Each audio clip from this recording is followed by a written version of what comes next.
बाई राजेश सहनी।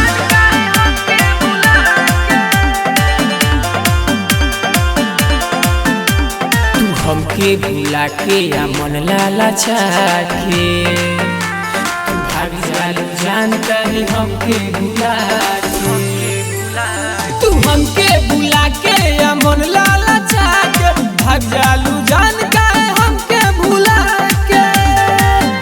अरे होला न सोबर सुनाए होला, अरे होला न सोबर सुनाए होला कि चालू न कबो एगो चुम्मा चिखा के।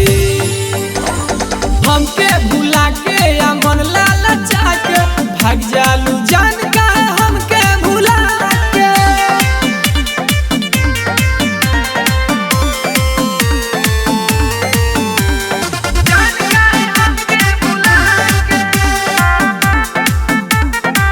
भाव खालू भागरालू काहे तना जान चुनालू। भाव खालू भागरालू काहे तना जान चुनालू। हमरा के देबू ना तो केकरा के देबू, बतिया हमारे को जइहो बता के। हमके भुला के या मन लाला चाके भाग जालू जानकर हमके भुला के। हमके भुला के या मन लाला चाके भाग जालू जानकर हमके भुला के।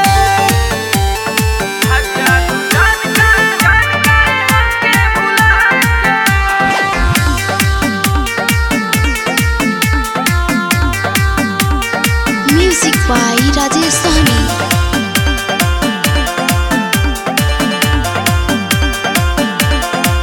कहीं बहाना तू रोजाना मेरे चले तहर दीवाना।